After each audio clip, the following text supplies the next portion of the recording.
The 25th of February today, and I just thought I'd show you here how the snow is. You can see it's been coming off the roof and it's been collecting here. I think this is a good 4 feet deep. And on this side, same thing here. So we've got a lot of snow this year. But just because you've got a little bit of snow outside around your greenhouse, that don't mean you can't start planting things. And in this video here, I'm going to show you how you can start right now, even though it's February outside and it's full of snow and it's really cold. You can start planting if you have a greenhouse, or even if you have a place in your basement. You can start planting things that you can harvest later on. Let me show you. Well, it's the 10th of February today, and what we're going to do is plant these beets. Now, I don't remember exactly what kind of beets these are, but these are saved seeds. And what I'm going to do is just spread them out across here and then throw a little dirt on top like this. And just kind of spread a little dirt on top. Now, I know this is overflowing the pan, but the idea is I'm going to just pour some water in the pan along the edge here until this whole thing is soaked. And we'll let these sprout. Now, it's a little cold in here. Right now it looks like it's under the lights there, 55 degrees. Let's go over here and look. See, this one says it's barely 50 degrees. So we'll water these and we'll see how they do. Well, I mentioned in the previous clip in the basement here where I planted those beets, there's a little cold in there.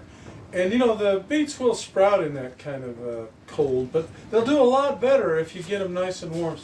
So I'm going to pick up that little pie plate full of little beet seeds, and I'm going to put them in here to sprout, because this is a little germination box that I built a long time ago, and it'll keep it 80 degrees or so in here, and that'll help the beets sprout a lot faster.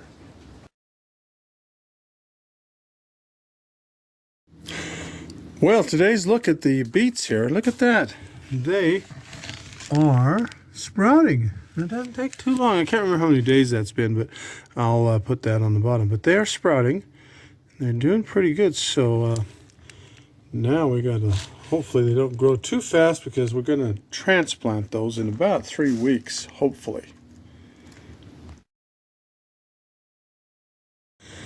Okay, this is the second day after putting this lighting system in. As you can see, let's get a little shot down here. You see the beet plants are doing really well. So anyway, it's working, and they're doing quite well.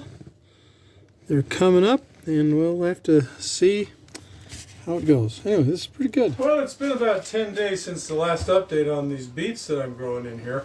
I think the last update was on the 18th of February. Today's the 27th. So let's see how these are doing. I think they're doing quite well. Now, I didn't really explain it last time, but you see, this is new. What this is a real genuine grow light, so to speak.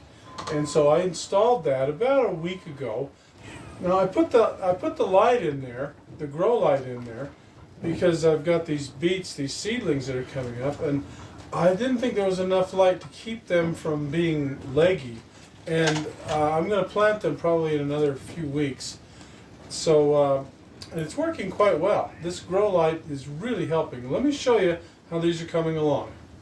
Okay, as you can see in here, there's a couple more things in here. I've got some onions here, and there's some aqua plants in there, aquatic plants.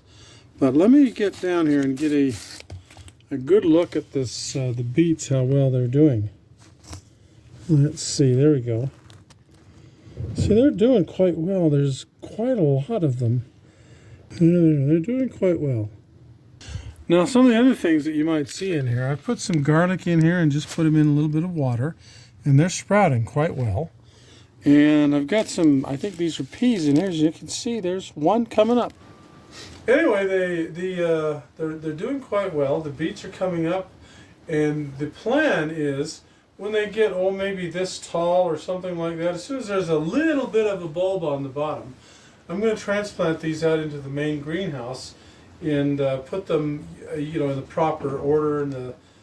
In other words, plant them as if you just planted a whole bunch of them, and then you thinned it out. And what you have left, that's what I'm going to plant, so that they're already have plenty of room to grow and so forth. And I believe that will get me some really big beets when they're all done and ready to be harvested.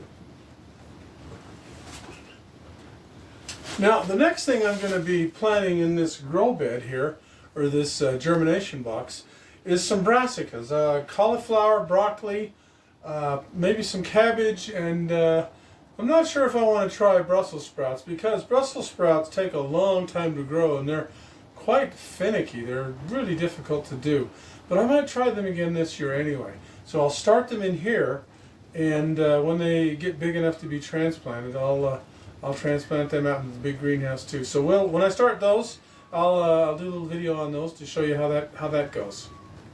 Right. Let's try a little bit. All right. Now here's this beet that was crowding out my strawberries. There it is. Oh man, that's a Let's see if I can get some of the dirt off. huge beet. Yeah. Okay, there's the beet. Oh my goodness. And there's still all these other. We broke one off. It was a big old stringer.